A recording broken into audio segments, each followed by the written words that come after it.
अस्सलाम वालेकुम, आदाब। महाराष्ट्र सरकार में वो बच्चियां जो हायर एजुकेशन हासिल करना चाहती हैं, इनके लिए बड़ी ही अच्छी खबर आई है। चंद दिन पहले ही स्टेट के बजट सेशन की शुरुआत में ही एक स्कीम का ऐलान किया गया। स्कीम जिसके तहत स्टेट में हायर एजुकेशन हासिल करने वाली तमाम लड़कियों की 100% फीस अब महाराष्ट्र की सरकार अदा करेगी। स्टेट सरकार ने इसके लिए नया जीआर भी निकाल दिया है और अब ये एजुकेशन ईयर 2024-25 से लागू भी हो जाएगा। महाराष्ट्र की सरकार ने जो फैसला किया है, इसके मुताबिक वो लड़कियां जो ओबीसी, ईडब्ल्यूएस और socially and educationally backward classes SEBC से ताल्लुक रखती हैं, या जो ऑर्फन है और जिनकी फैमिली की सालाना इनकम 8 लाख या उससे कम है और वो किसी भी गवर्नमेंट या प्राइवेट कॉलेज में हायर एजुकेशन लेना चाहती हैं, तो इनकी पूरी फीस महाराष्ट्र सरकार की जिम्मेदारी होगी। इससे पहले इस स्कीम के तहत सिर्फ ओबीसी और ईडब्ल्यूएस के स्टूडेंट्स ही को सहूलत मिलती थी और अब वो भी जो 50% थी, लेकिन अब जो नई पॉलिसी लाई गई है, इसके हिसाब से पूरी फीस सरकार अदा करेगी। तो जिन जिन कोर्सेस और कॉलेजेस में एडमिशन पर अब तक ईडब्ल्यूएस के बच्चों को 50% फीस वेवर मिलता था, अब गर्ल स्टूडेंट्स को 100% फीस वेवर मिल जाया करेगा। इस सिस्टम में स्टूडेंट्स की तरफ से एक ही डिमांड सामने आई है कि फीस को बाद में वेवर करने के बजाय पहले ही सरकार कॉलेजेस में फीस भर दे। बच्चे या इनके वालिदैन अगर जरूरतमंद हैं तो वक्ती तौर पर अरेंज करना भी बहुत बड़ी मुश्किल होती है। एक और बात साफ हो कि इस स्कीम का फायदा सिर्फ इस साल से एडमिशन लेने वाले स्टूडेंट्स को नहीं होगा, बल्कि जिनका पिछले सालों में एडमिशन हो चुका है और वो जो पढ़ रही हैं, तो जितने साल की पढ़ाई बची है, इन्हें इसका भी फायदा मिलेगा। ये बात भी वाज़ेह रहे कि ये स्कीम सिर्फ ट्यूशन फीस और एग्जाम फीस पर ही अप्लाई की जाएगी। अब सवाल ये पैदा होता है कि किन कॉलेजेस में पढ़ रही लड़कियों को इसका फायदा मिलेगा।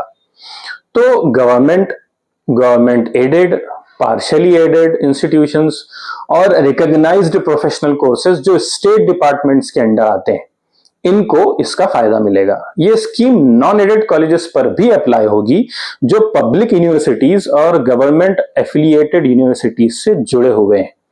लेकिन ये स्कीम प्राइवेट यूनिवर्सिटीज और सेल्फ फाइनेंस इंस्टीट्यूशंस पर अप्लाई नहीं की जाएगी।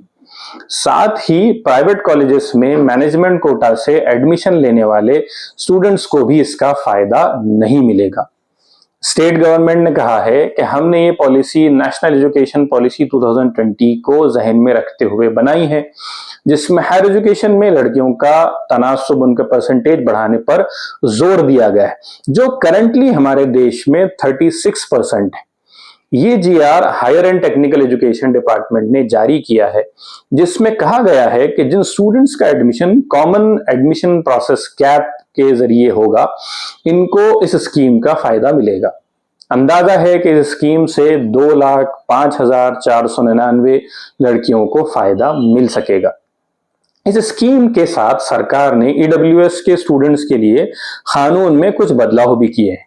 नए चेंजेस के तहत जो बच्चे ईडब्ल्यूएस के तहत एडमिशन ले रहे हैं, इन्हें अब छत्रपति शाहू महाराज स्कॉलरशिप स्कीम का भी फायदा मिल सकेगा, जिसमें ईडब्ल्यूएस सर्टिफिकेट्स के बजाय स्टूडेंट्स के फादर और मदर दोनों के इनकम सर्टिफिकेट सबमिट करना जरूरी होंगे। एक और अहम बात कि इस स्कीम के तहत प्रोसेस करके एक बार स्टूडेंट्स का अप्रूवल हो जाता है तो हर साल इसको प्रोसेस करने की जरूरत नहीं पड़ेगी, बल्कि एडमिशन के वक्त एक बार प्रोसेस करने से वो कोर्स खत्म होने तक उसकी स्कीम खुद ब खुद चलती रहेगी। तो ये स्कीम स्टेट गवर्नमेंट ने खास लड़कियों के लिए लॉन्च की है, जिसमें प्रोफेशनल जितने कोर्सेस हैं, BSc, BA, BCom, engineering, medical के जितने कोर्सेस हैं, ये तमाम कोर्सेस में जहां जहां गवर्नमेंट राउंड्स के थ्रू, गवर्नमेंट प्रोसेस के थ्रू बच्चियों को एडमिशन मिलेगा, लड़कियों को एडमिशन मिलेगा, उनकी 100% फीस बाद में सरकार वेवर कर देगी, उनको लौटा देगी। तो ये स्कीम है, इसको अब इस साल से जो लोग एडमिशन लेने वाले हैं वो स्कीम को जहन में रखें। जिनका कुछ साल पहले एडमिशन हुआ है और अभी भी पढ़ रही हैं, तो वो भी इसको फौरी अप्लाई करें और इस स्कीम का फायदा उठाएं। तो ये थी एक शॉर्ट रिपोर्ट। खुदा हाफिज।